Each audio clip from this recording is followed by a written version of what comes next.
अलग अलग parliamentary practices का महाकुंभ है।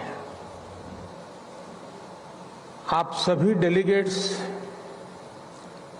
अलग अलग पार्लियामेंट्स की कार्यशैली के अनुभवी हैं। आपका इतने समृद्ध लोकतांत्रिक अनुभवों के साथ भारत आना हम सभी के लिए बहुत सुखद है। फ्रेंड्स, भारत में ये फेस्टिव सीजन होता है।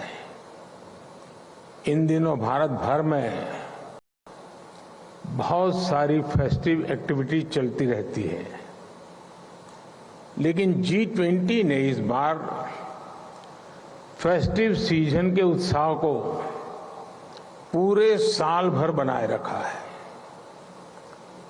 हमने पूरे साल G20 के डेलीगेट्स को भारत के अलग अलग शहरों में होस्ट किया।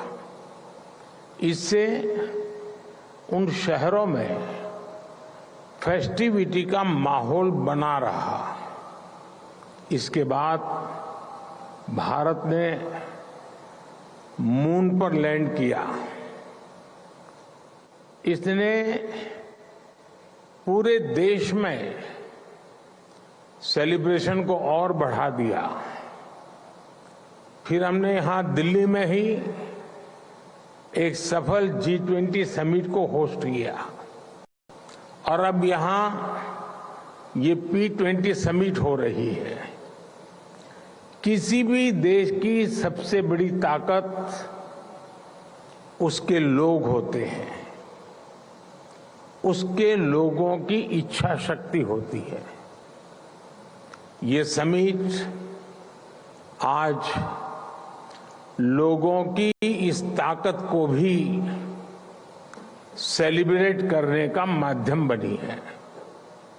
साथियों, P20 समिट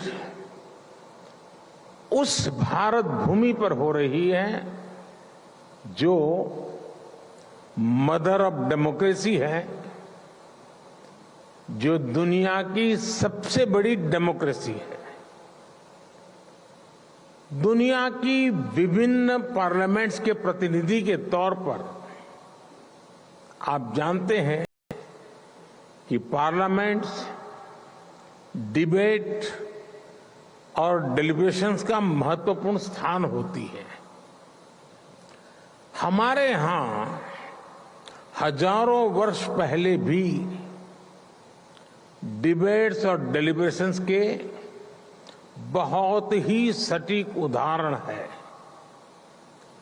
हमारे करीब 5000 साल से भी पुराने ग्रंथों में, हमारे वेदों में सभाओं और समितियों की बात कही गई है। इनमें एक साथ आकर समाज के हित में सामूहिक निर्णय लिए जाते थे। हमारे सबसे पुराने वेद ऋग्वेद में भी कहा गया है, संगच्छध्वम संवदध्वंसम मनासी जानताम, यानी हम एक साथ चलें, हम एक साथ बोलें और हमारे मन एक हो।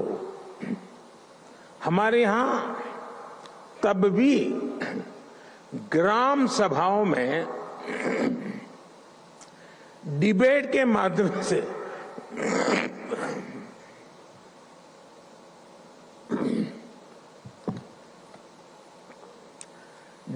माध्यम से गांवों से जुड़े फैसले होते थे।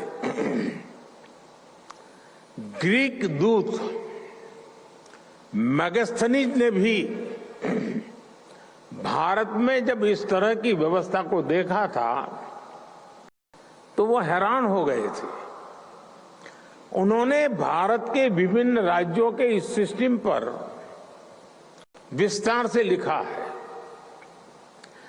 आप ये जानकर भी हैरान रह जाएंगे कि हमारे यहां तमिलनाडु में 9th सेंचुरी का एक शिलालेख है। इसमें विलेज लेजिस्लेटिव्स के रूल्स और कोड्स का उल्लेख है। और आपके लिए ये जानना भी बहुत दिलचस्प होगा कि 1200 साल पुराने उस शिलालेख पर यहां तक लिखा हुआ है कि किस मेंबर को किस कारण से किस परिस्थितियों में डिस्क्वालीफाई किया जा सकता है। ये 1200 साल पहले की बात मैं कर रहा हूं। मैं आपको अनुभव मंटपा के बारे में भी बताना चाहता हूं। मैग्ना कार्टा से भी पहले 12वीं शताब्दी में हमारे यहां अनुभव मंटपा की परंपरा रही है। इसमें भी डिबेट और डिस्कशन को एनकरेज किया जाता था। अनुभव मंटपा में हर वर्ग, हर जाति, हर समुदाय के लोग अपनी बात के लिए वहां आते थे। जगतगुरु बसवेश्वरा की ये देन आज भी भारत को गौरवान्वित करती है। 5000 साल पुराने वेदों से लेकर आज तक की ये यात्रा संसदीय परंपराओं का ये विकास सिर्फ हमारी ही नहीं बल्कि पूरे विश्व की धरोहर है। साथियों, समय के साथ भारत की संसदीय प्रक्रियाओं में निरंतर सुधार हुआ है। ये प्रक्रियाएं और सशक्त हुई है। भारत में हम लोग जनरल इलेक्शंस को सबसे बड़ा पर्व मानते हैं। 1947 में आजादी के मिलने के बाद से अभी तक भारत में 17 जनरल इलेक्शन और 300 से अधिक स्टेट असेंबलीज इलेक्शंस हो चुके हैं। भारत दुनिया का सबसे बड़ा इलेक्शन ही नहीं कराता बल्कि इसमें लोगों का पार्टिसिपेशन भी लगातार बढ़ रहा है।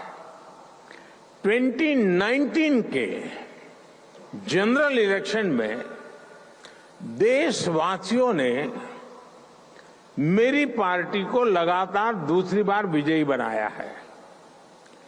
2019 का जनरल इलेक्शन ह्यूमन हिस्ट्री की सबसे बड़ी डेमोक्रेटिक एक्सरसाइज थी। इसमें 60 करोड़ यानी 600 मिलियन से अधिक वोटर्स ने हिस्सा लिया है। आप कल्पना कर सकते हैं तब भारत में 91 करोड़ यानी 910 मिलियन रजिस्टर्ड वोटर्स थे। ये पूरे यूरोप की कुल पॉपुलेशन से भी अधिक है। भारत के कुल रजिस्टर्ड वोटर्स में उसमें से 70% के आसपास का टर्नआउट ये दिखाता है कि भारत में पार्लियामेंट्री प्रैक्टिसेस पर लोगों का कितना ज्यादा भरोसा है। और इसमें भी एक इम्पोर्टेंट फैक्टर महिलाओं का सबसे अधिक पार्टिसिपेशन रहा। 2019 के इलेक्शन में भारत की महिलाओं ने रिकॉर्ड संख्या में वोट डाला। और साथियों, सिर्फ संख्या ही नहीं बल्कि पॉलिटिकल रिप्रेजेंटेशन के मामले में भी भारत के चुनाव जैसा उदाहरण आपको दुनिया में नहीं मिलेगा।